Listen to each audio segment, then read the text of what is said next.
Olá! Na aula de hoje você vai conhecer a história do Estado do Vaticano, começando lá com a história do cristianismo aqui em Roma. Você também vai entender como começou a funcionar o Museu do Vaticano. Vem comigo conhecer essa história.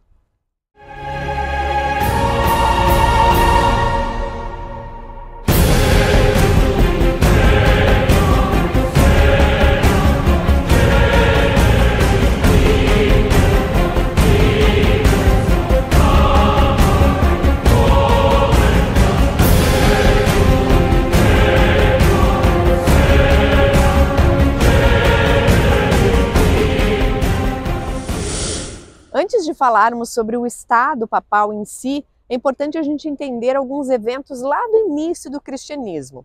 É difícil a gente estabelecer com precisão histórica e veracidade dos fatos o que aconteceu nos 3 primeiros séculos do cristianismo. Primeiro, nem se usava esse nome cristianismo. Eram os seguidores de Cristo, que não tinham um local de culto específico, ou seja, não existia uma igreja, não existia uma basílica. Os primeiros cristãos se reuniam dentro de casa, em locais privados. Esse cenário começa a mudar a partir de Constantino I, que vai dar liberdade de culto aos cristãos depois que ele venceu o imperador Mazêncio na Batalha de Ponte Milvio. Ele vai fazer o chamado Édito de Milão, do ano de 313, onde ele dá liberdade de culto aos cristãos. Aqui em Roma, ele vai doar ao Papa Melquíades um terreno onde ficava um quartel-general, e esse terreno ficava bem na entrada da cidade, passando a porta, passando a muralha, já era o terreno, e o Papa poderia construir uma domus ecclesia, ou seja, uma igreja e uma basílica. Assim vai nascer a Basílica do Santíssimo Salvador, que hoje nós chamamos de Basílica de São João de Latrão. Você tem uma aula exclusiva sobre ela no módulo 1 do curso Diário de Viagem Vaticano. E a Basílica de São João Latrão foi importantíssima, ainda é a mais importante, a mãe de todas as igrejas. Imaginem que do século IV até o século XIV, quando o papado vai se transferir para Avignon, na França, foi a sede papal, ou seja, é onde os papas moraram até o século XIV. Nós podemos falar em Estado papal a partir de Carlos Magno. Ele foi nomeado, foi coroado imperador do Sacro Império Romano no Natal de 800 pelo Papa Leão III, dentro da Basílica de São Pedro. Você tem uma aula exclusiva sobre a Basílica de São Pedro dentro do módulo 2 do Diário de Viagem Vaticano. E nesse momento que o Carlos Magno vai ser imperador do Sacro Império Romano, é quando vai dar vida novamente ao que nós chamávamos de Império Romano do Ocidente. E agora vai estar muito interligado o poder real, o poder político com o poder cristão romano. Então agora o Papa e o rei andam lado a lado. Foi bastante importante porque aí sim que começa a se formar o território de domínio papal, que vai envolver praticamente toda a Itália Central. E essa situação se manteve por praticamente 1000 anos, até a gente chegar no período da unificação da Itália.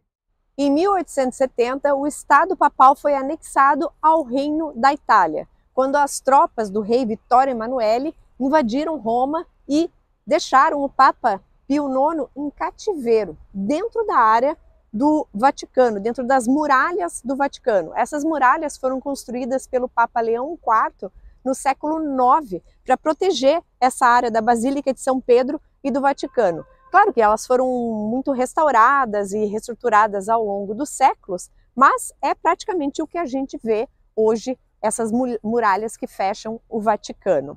E esse conflito entre o Reino da Itália e o Papa durou muito tempo, 59 anos, até o Tratado de Latrão, que foi assinado em 11 de fevereiro de 1929. E aí sim se criou o Estado do Vaticano. Participaram dessa assinatura o cardeal, representante do Papa, e Benito Mussolini, representando o rei. E aí sim foi estabelecido o que seria a área de domínio papal, ou seja, o Estado do Vaticano, a cidade do Vaticano, que é exatamente o que essa muralha leonina fecha, mais a Praça de São Pedro. É mais ou menos 0,44 quilômetros quadrados, 44 hectares. Fora essa área aqui, fechada pela muralha e a Praça de São Pedro, a gente tem alguns territórios, algumas partes que são extraterritoriais, como por exemplo, a Basílica de São João de Latrão, a Basílica de Santa Maria Maggiore, maior, a Basílica de São Paulo, fora dos muros. Dentro da área do Vaticano, a gente tem uma estrutura de uma mini cidade, ou melhor, de um mini estado. Ali nós temos farmácia, supermercado, posto de gasolina, além de outras igrejas, como a Igreja de São Peregrino ou a Igreja de Sant'Anna dei Palafrenieri. Temos rádio, televisão, ou seja, tem toda uma estrutura de mini-estado. O Estado do Vaticano tem bandeira. Como é que é a bandeira? Ela é dividida em duas partes. Uma parte é amarela, a outra parte é branca com um símbolo. A coroa papal e duas chaves entrelaçadas que fazem referência às chaves que Jesus Cristo entregou para São Pedro.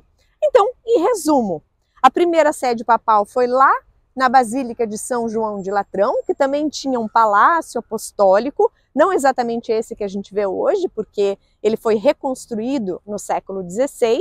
Depois, no século XIV, a corte papal vai para Avignon, na França, e quando volta de Avignon, os papas passam a viver, passam a morar dentro da área que hoje nós chamamos de Vaticano, dentro da área que é estabelecida do Estado do Vaticano. Os papas também tiveram outras residências. Por exemplo, o Palácio do Quirinal, aqui em Roma, também foi residência papal.